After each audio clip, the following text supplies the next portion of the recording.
কতদিন বাঁচতে চান? বাঁচার অনেক ইচ্ছা, তবে ভাগ্যে কি আছে জানি না। ওকে, বাঁচতে চাই।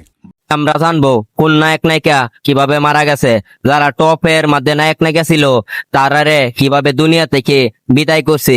আজকে আমরা এই ভিডিওটার সাথে থাকুন। সোহেল চৌধুরী।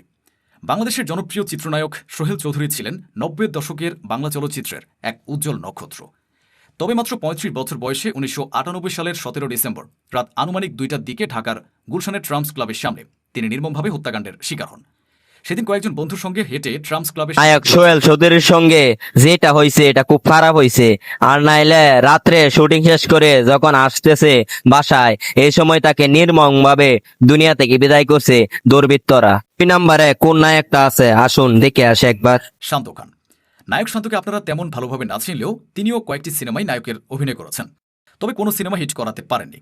2024 সালের 5 আগস্ট শেখ হাসিনা সরকারের পতনের পর চাঁদপুর থেকে পালিয়ে যাওয়ার সময় বিক্ষুব্ধ জনতার গণপিটুনিতে নিহত হন চিত্রনায়ক শান্ত খান ও তার বাবা চলচ্চিত্র নায়ক শান্ত খানের সঙ্গে যেটা হয়েছে এটাও খুব খারাপ হয়েছে, কারণ সে আর তার বাপে একসাথে পালিয়ে যাইতে চাইছেন 5 আগস্টের সময়। তারপর জনগণের হাতে তারা গনে পটিয়ে নিকাইছে। ভাই কি বলবো, বলা কিছু ভাষা নাই। দুনিয়াটার মধ্যে এরকমই। জনতার মুখোমুখি হন ও জনরোষে পড়েন।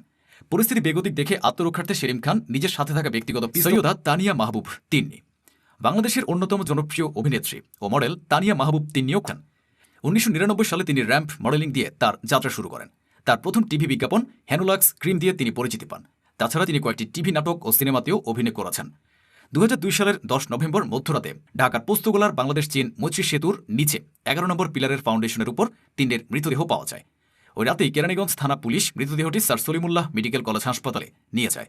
সুরতহাল ও ময়নাতদন্তের পর রাইমা ইসলাম শিমু ছিলেন একজন বাংলাদেশি অভিনেত্রী, চলচ্চিত্র প্রযোজক এবং পরিচালক। তিনি 1998 সাল থেকে 24টি চলচ্চিত্র এবং অসংখ্য টিভি নাটকে অভিনয় করেন।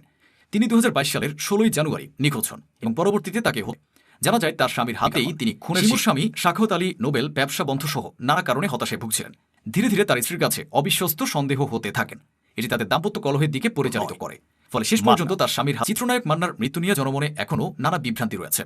অনেকে বলেন তাকে আবার অনেকে বলেন তিনি হার্ট অ্যাটাকে মৃত্যুবরণ করেছেন। 90 দশকে ঢাকায় চলচ্চিত্রের অবিস্মরণীয় নায়ক এ মান্না। তার আসল নাম SM আসলাম তালুকদার। 1964 সালে টাঙ্গাইলের কালিহাতী উপজেলার এলেঙ্গায় জন্মগ্রহণ করা এই শক্তিমান অভিনেতা 1984 সালে নতুন মুখের সন্ধানে কার্যক্রমের মাধ্যমে চলচ্চিত্রে আত্মপ্রকাশ করেন। এরপর নিজের মেধা ও স্বতন্ত্র অভিনয় শৈলী দিয়ে অতি অল্প সময় তিনি কোটি দর্শকের হৃদয়ে শক্ত আসন গড়ে তোলেন। প্রায় 2 শতাধিক চলচ্চিত্রে অভিনয় করা মান্না রূপালী পর্দায় ফুটিয়ে তুলেছিলেন খেটে খাওয়া মানুষ ও অন্যায়ের বিরুদ্ধে প্রতিবাদী কণ্ঠস্বরকে। দাঙ্গা, লুটতরাজ, তেজি, আব্বাজান এবং বিশেষ করে কালজয়ী আম্মাজান চলচ্চিত্রে তার তেজোদ্দীপ্ত অথচ মানবিক